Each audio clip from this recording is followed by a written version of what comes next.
Imagina descender a las profundidades del Mar Rojo y encontrarte de frente con algo que simplemente no debería estar ahí.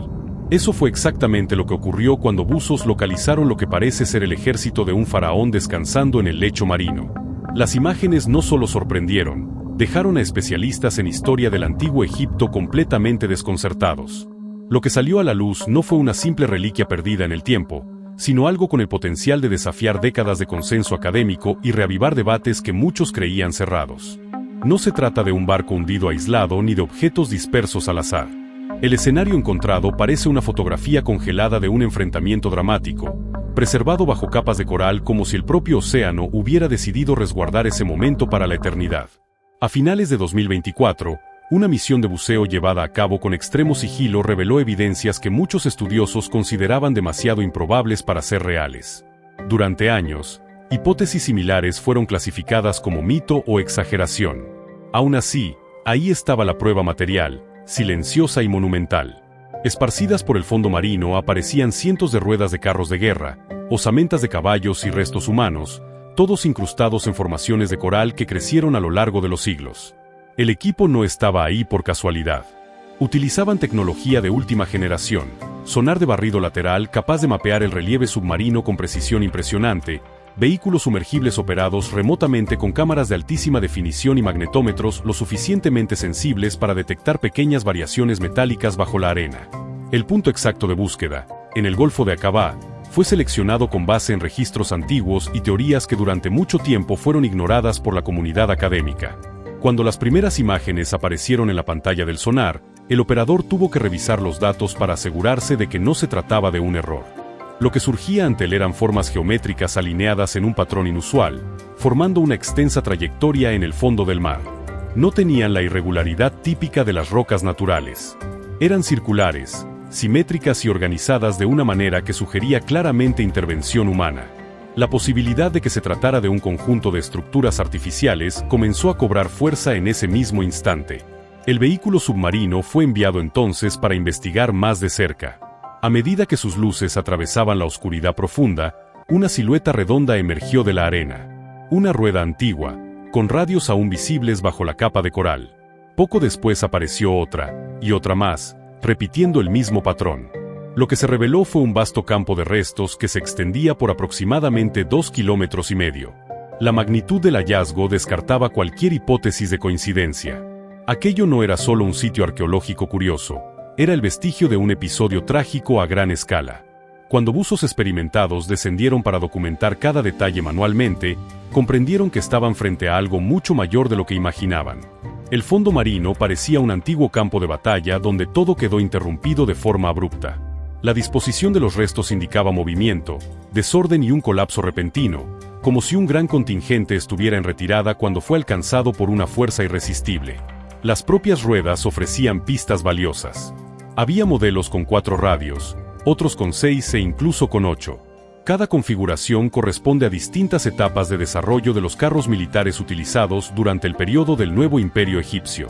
Las versiones con menos radios eran más antiguas y simples, mientras que las de 6 y 8 representaban avances técnicos, ofreciendo mayor estabilidad y resistencia, normalmente asociadas con unidades de élite y oficiales de alto rango. La presencia de todos estos modelos juntos sugiere que no se trataba de un pequeño destacamento, sino de una fuerza militar considerable. Además de las ruedas, se identificaron fragmentos de ejes, partes estructurales rectangulares que probablemente pertenecían a las cabinas de los carros y piezas de metal que alguna vez formaron parte de armas o refuerzos estructurales. El bronce corroído y la madera petrificada estaban entrelazados con el coral, como si el tiempo hubiera sellado cada pieza en su lugar. Este nivel de preservación es poco común y refuerza la idea de que el evento ocurrió de manera súbita. El aspecto más impactante, sin embargo, era la presencia de los huesos. Esparcidos por toda el área había una cantidad impresionante de fragmentos óseos. Muchos pertenecían a caballos, cráneos alargados, costillas y huesos largos de las patas colocados como si aún estuvieran atados a los carros. Entre ellos, restos humanos eran claramente identificables, vértebras, partes de cráneos y huesos pélvicos mezclados en conjuntos desordenados. La escena no sugería un descarte organizado, sino un episodio único y devastador. Todo indicaba que ese lugar funcionaba como un enorme memorial submarino. No era un depósito de equipo, ni el resultado de múltiples naufragios en diferentes épocas. Las evidencias apuntan a un solo acontecimiento de proporciones extraordinarias, involucrando a cientos o incluso miles de personas y animales. En medio de la documentación minuciosa, un detalle captado por las cámaras llamó especialmente la atención. Mientras uno de los buzos iluminaba una formación de coral, un brillo distinto apareció bajo la costra calcificada. Un reflejo dorado, discreto pero inconfundible. El análisis preliminar sugirió que podría tratarse de un recubrimiento metálico noble. Desde hace tiempo circula la hipótesis de que líderes militares egipcios utilizaban carros ornamentados con elementos dorados como símbolo de autoridad. La posibilidad de encontrar algo así en el sitio intensificó aún más el impacto del descubrimiento. El equipo registró cada ángulo con miles de fotografías y horas de grabación detallada. Eran plenamente conscientes de que estaban ante algo capaz de transformar interpretaciones históricas consolidadas. Y quizá el elemento más intrigante no sea solo lo que fue encontrado, sino dónde fue encontrado. El Golfo de Aqaba, brazo del Mar Rojo que separa la península del Sinaí de la actual Arabia Saudita, es conocido por sus profundidades extremas.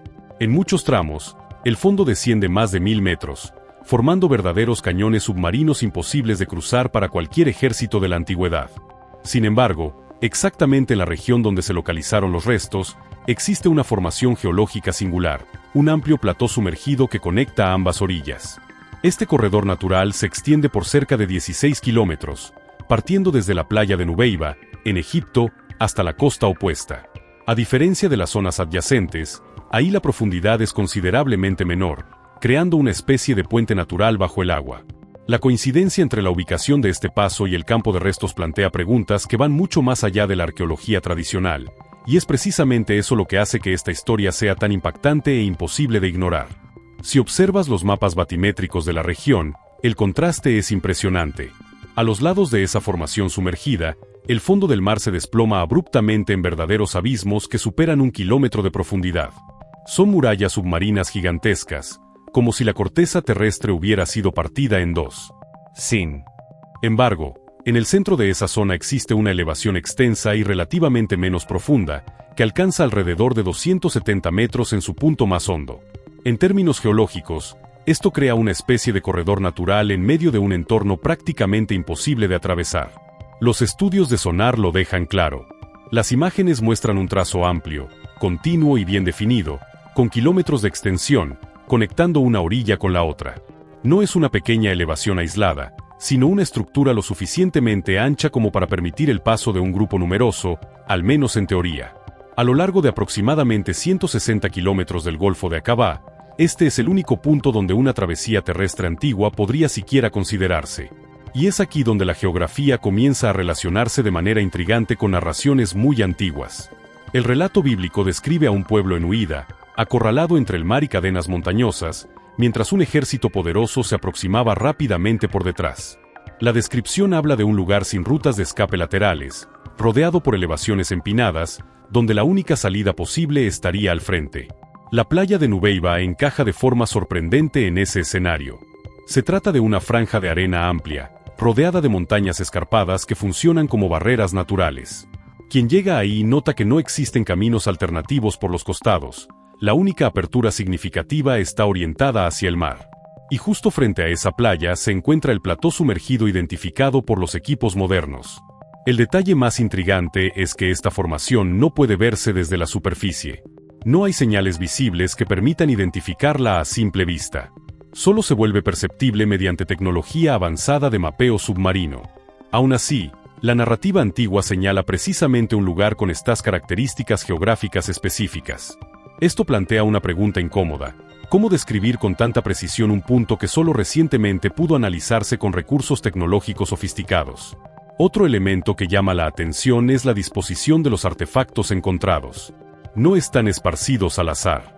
Forman una trayectoria alargada que sigue exactamente el recorrido de ese puente sumergido, como si un grupo numeroso estuviera en plena travesía cuando algo repentino interrumpió el movimiento. Esta distribución lineal debilita la hipótesis de un simple naufragio aislado. Los barcos se hunden en puntos concretos. Aquí lo que se observa es un rastro continuo. Estamos hablando de cientos de carros militares pertenecientes al mismo periodo histórico, alineados a lo largo del único punto plausible de paso en todo el Golfo. La probabilidad de que esto sea producto del azar es extremadamente baja. El conjunto sugiere un evento abrupto, concentrado y de gran escala, no una suma de accidentes inconexos. Cuando las primeras evidencias fueron compartidas de manera reservada con algunos académicos e instituciones, la reacción estuvo lejos de ser eufórica. No hubo celebración inmediata ni debates públicos encendidos. Lo que predominó fue un silencio cauteloso. Un silencio que dice mucho. Durante más de un siglo, la postura predominante entre muchos egiptólogos ha sido que el éxodo, en la dimensión descrita en los textos bíblicos, no ocurrió de manera literal. Esta posición se enseña en universidades reconocidas, aparece en publicaciones académicas y forma parte de las cronologías oficiales del Antiguo Egipto. Los argumentos siempre se han considerado sólidos. Ausencia de vestigios arqueológicos en el Sinaí que indiquen la presencia de una población masiva durante décadas, falta de grandes cementerios identificables, escasez de cerámica o estructuras de campamento. Además, no existen registros egipcios conocidos que mencionen la destrucción total de un gran contingente militar en un solo episodio dramático. La civilización egipcia era famosa por documentar victorias, conquistas y hazañas en inscripciones y papiros. La ausencia de referencia a una derrota de esa magnitud siempre se ha utilizado como argumento en contra de la historicidad del relato. Toda la estructura de la egiptología moderna, sus líneas de tiempo, la sucesión de faraones, la interpretación del poder militar de la dinastía XVIII, fue construida sin incluir este acontecimiento. Para muchos especialistas, se trata de una tradición cultural significativa, pero no de un registro literal de un hecho histórico. Ahora, sin embargo, aparecen imágenes en alta definición, datos detallados de sonar y un extenso campo de restos sumergidos que coinciden con el periodo, el tipo de equipamiento militar y la ubicación geográfica descrita en los textos antiguos. La posibilidad de una validación científica de este sitio representa un desafío profundo para interpretaciones consolidadas. Si los análisis confirman que el lugar realmente corresponde a un episodio militar egipcio de gran escala en ese punto específico, eso exigirá una reevaluación seria de supuestos académicos establecidos hace décadas. Y cambios de este tipo no ocurren de manera sencilla. Carreras enteras se han construido sobre determinadas interpretaciones. Libros, tesis, investigaciones financiadas y generaciones de estudiantes fueron formadas dentro de ese paradigma. Reconocer que nuevas evidencias pueden modificar la comprensión histórica requiere valentía intelectual y una revisión rigurosa. Por eso, ante descubrimientos potencialmente transformadores, la reacción inicial suele ser cautelosa, casi paralizada. Porque lo que está en juego no es solo un detalle cronológico, es la necesidad de reexaminar una parte significativa de la narrativa histórica aceptada hasta hoy. Detrás de toda esta narrativa existe un personaje que siempre estuvo en el centro de la controversia, Ron Wyatt. No era arqueólogo titulado ni profesor universitario. Era un enfermero anestesista de Tennessee que falleció en 1999, pero que dedicó gran parte de su vida, y de sus propios recursos, a la búsqueda de evidencias físicas relacionadas con relatos bíblicos. Autodidacta, perseverante y profundamente convencido, Wyatt pasó décadas viajando por el Medio Oriente intentando localizar lugares mencionados en las Escrituras. En 1978, equipado únicamente con equipo básico de buceo, mapas rudimentarios y una determinación inquebrantable, descendió a las aguas del Golfo de Aqaba exactamente en la región donde la expedición de 2024 realizó sus exploraciones tecnológicas.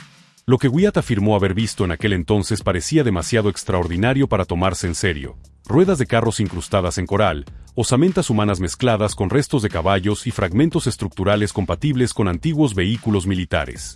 También mencionó algo aún más polémico, una rueda con revestimiento dorado. Cuando presentó estas afirmaciones, la reacción fue dura. En lugar de curiosidad científica, enfrentó descrédito.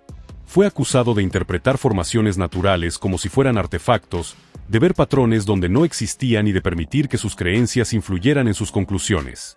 Su nombre comenzó a asociarse con la pseudociencia, y sus hallazgos fueron ampliamente rechazados incluso antes de una investigación profunda. Décadas después, la situación adquiere un matiz inesperado. El equipo de 2024 no eligió el punto de inmersión al azar.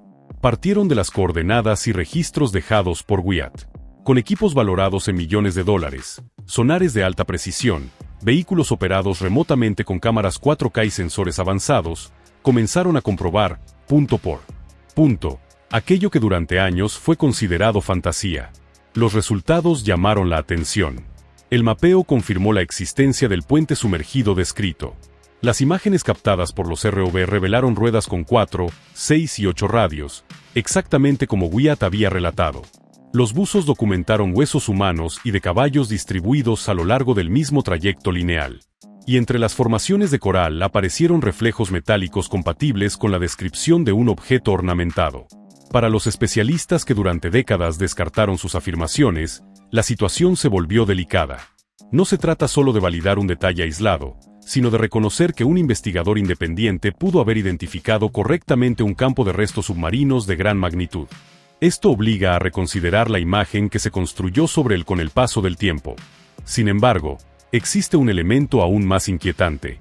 Al comparar los registros fotográficos y relatos originales de las décadas de 1970 y 1980 con el estado actual del lugar, el equipo reciente detectó discrepancias significativas. Zonas que Wyatt describía como densamente cubiertas de artefactos ahora presentan espacios sospechosamente vacíos. Algunas áreas parecen haber sido alteradas. Los buzos reportaron marcas en el lecho marino que se asemejan a huellas de arrastre, surcos largos y paralelos que sugieren que objetos pesados pudieron haber sido desplazados. Este tipo de patrón no coincide con el desgaste natural provocado por corrientes marinas comunes. Plantea la posibilidad de una intervención humana posterior. ¿Y qué hay de la supuesta rueda dorada mencionada por Wyatt? No existe ningún registro público oficial que confirme su extracción o preservación. No hay documentación museográfica accesible ni comunicado formal que detalle su análisis.